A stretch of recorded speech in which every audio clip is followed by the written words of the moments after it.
मुंबई महानगरपालिकेच्या कारभारावरती सोनू तुला बीएमसीवर भरोसा नाही काय असं म्हणत गाणं म्हणणाऱ्या आरजे मलिष्का विरुद्ध सेनेनं आता चांगलीच मोहीम उघडलेली आहे। मुंबई महानगरपालिकेनं मलिष्काच्या घरी तपासणी केली आणि तिच्या घरी डेंग्यूच्या अळ्या आढळल्याचा दावा केलाय। कुंड्यांच्या पाण्यामध्ये या अळ्या आढळल्या असून यानंतर पालिकेनं मलिष्काला नोटीसही बजावलेली आहे।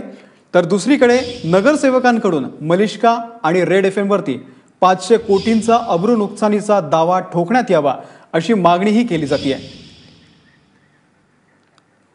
किशोरी पेडणेकर ज्या आहेत शिवसेनेच्या नगरसेविका त्या आता आपल्या सोबत आहेत। किशोरीताई, मलिष्काच्या घरी या ठिकाणी तपासणी करण्याचं काही खास कारण आहे का? एकदम या गाण्यानंतर तिच्या घरची तपासणी झाली? मुळामध्ये असं त्याला हा योगायोग म्हणता येईल, कारण आपल्या प्रत्येक महापालिकेचे कर्मचारी प्रत्येक सोसायटीमध्ये जातात, इमारतींमध्ये जातात आणि हेच तर खरं आहे। महापालिका हे सगळं चांगलं काम घराघरात करते तरी महापालिकेबद्दल चांगले उद्गार काढले जात नाही। चुका असू शकतात पण मग चांगल्या कामाला पण शाबासकी द्या की। आणि या सगळ्या कामांमध्ये नेमकं तिच्या घरी गेले तेव्हा त्यांना माहिती नव्हतं हे मलिष्काचं घर आहे म्हणून। हे त्यांना माहिती नसताना ते झालेलं आहे। त्याच्यानंतर कळलं की ते मलिष्काचं आहे। आणि आम्हाला तेच म्हणायचं आहे, गाण्यामध्ये विडंबन करून महापालिकेला बेअब्रू करण्याचा प्रयत्न केला, परंतु आज आपण बघतोय की सिव्हिक सेन्स गाण्यामधून लोकांना शिकवण्याचा प्रयत्न होता, तो घरातून गाणं झाला। घरामध्ये उलट मलेरियाचे किंवा डेंग्यूचे डास मिळणं हा सरळ सरळ गुन्हा आहे। तुमच्यामुळे एखाद्याचा मृत्यू होऊ शकतो, अशा अनेक ठिकाणी आहे।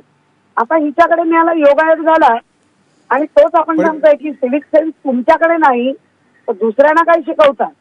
हे संपूर्ण महापालिकेचं कामकाज आणि जेव्हा पाऊस चालू होतो तेव्हा आपले सगळे नगरसेवक, अगदी 227 नगरसेवक हे सक्रिय होतात आपापल्या वॉर्डमध्ये।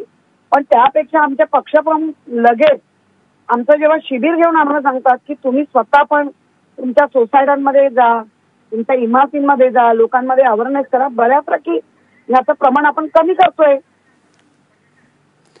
किशोरीताई, पण हा जो योगायोग आहे अत्यंत विलक्षण आहे असं तुम्हाला वाटत नाही का? आता ते तुम्ही कसे चालवता हे त्याच्यावर आहे। विलक्षण योगायोग असू शकतो आणि बरं झालं ते तुमच्या लोकांना पण ते लगेच कळलं। आज जेव्हा गेल्यानंतर त्या कर्मचाऱ्यांना माहिती नव्हतं हे मलिष्काचं घर आहे। नाही नाही, बरोबर आहे। किशोरीताई, तुम्ही आमच्या सोबतच राहा। आपल्यासोबत संदीप देशपांडे आहेत मनसेचे। संदीपजी, किशोरीताई म्हणताय हा एक योगायोगच आहे, तुम्हाला वाटतंय का या संदर्भात? काय तुम्ही काय म्हणाल? नाही, असं आहे की महानगरपालिका ज्यांना माहिती आहे त्या म्हणजे मला असं वाटतं वॉर्ड ऑफिसरला एक स्वप्न पडलं असावं झोपेत असताना आणि मलिष्काच्या घराच्या इथे डेंग्यूच्या आळ्या आहेत असं स्वप्न पडलं असेल आणि म्हणून त्यांनी लोक पाठवली असतील। तर अशी स्वप्न रोज वॉर्ड ऑफिसरना पडली पाहिजेत की कोणाकोणाच्या घरी डेंग्यूच्या आळ्या आहेत आणि रोज त्यांनी माणसं पाठवली पाहिजेत। मग हा काही योगायोग आहे असं मला वाटत नाही, पण ज्या पद्धतीने रिॲक्शन आल्या मलिष्काच्या त्या गाण्यानंतर आणि त्याच्यानंतर मग महानगरपालिकेच्या अधिकाऱ्यांना कामाला लावलं गेलं असेल। काहीतरी शोधा नसतील तर स्वतःच्या घरच्या आळ्या जमा असलेल्या आळ्या टाकून या, पण त्या घेऊन या। त्यामुळे मला 500 कोटीचा आरोप करताय। आरोप आहे किशोरी, त्या कॉमन सेन्स आहे। आरोप कसला त्याच्यात? हो, म्हणून मी स्वतः होतो म्हणून मी तुम्हाला सांगतोय। सोसायट्यांमध्ये जाऊन अवेअरनेस केलेला आहे, त्यामुळे आया टाकल्या असतील असं म्हणणं मी स्वतः महापालिकेचा कार्यपद्धती, वॉर्ड ऑफिसरची कार्यपद्धती मला व्यवस्थित माहिती आहे, म्हणून मी हे अत्यंत जबाबदारीने बोलतोय। माझ्यावरही 500 कोटी दावा टाकला तरी हरकत नाही, माझ्यावरही दावा टाकला 500 कोटीचा तरी हरकत नाही का? नाही, मलिष्काच्या गाण्यावरती राजकारण होणार, सगळं होणार। नाही, राजकारण नाही, हा सरळ सूड देण्याचा प्रकार आहे। राजकारण करताय मला वाटतं कामगारांचा। किशोरीताई, सत्ताधाऱ्यांनी थोडंसं सहिष्णू असलं पाहिजे, थोडीशी टीका झाली तरी सहन करता आली पाहिजे। आम्ही सांगितलं असलंच पाहिजे, सूड घ्यायला कोणाला काय जोडतं याचं भान असलं पाहिजे।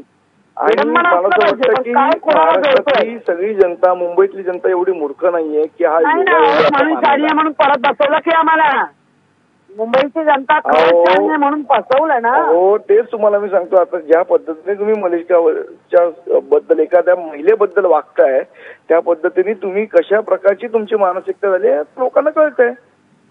लोकांना सगळंच कळतंय म्हणून व्यवस्थित लोकांनी पुन्हा बसवलं. अहो, पुन्हा बसवलं त्याचा जास्ती अभिमान करू नका. ज्यांना बसवलं त्यांना उतरवतात सुद्धा लोक. त्यामुळे ते दिसलं गर्व करू नका किशोरीताई. गर्वाचं घर नेहमी खाली असतं. नाही, गर्व नाही पण अभिमान आहे. गर्व नाही. माझा पक्षप्रमुख ज्या पद्धतीने मेहनत घेतली तुम्ही तुम्हाला चुका करायची मुभा दिली जनतेने याचा अर्थ होत नाही. किशोरीताई आणि संदीप देशपांडे, तुम्ही भांडू नका. तुम्ही दोघेही एक जबाबदार नागरिक आहात मुंबईचे आणि लोकांना या संदर्भामध्ये सगळं माहिती आहे. लोकांनी तो व्हिडिओ सुद्धा बघितलेला आहे आणि त्यानंतरची सगळी प्रक्रिया, शिवसेनेची आली प्रतिक्रिया हे सुद्धा लोकांनी बघितले. तुम्हाला दोघांचेही खूप खूप धन्यवाद दिलेल्या या संपूर्ण माहितीबद्दल आणि तुम्ही दिलेल्या प्रतिक्रियेबद्दल खूप खूप धन्यवाद.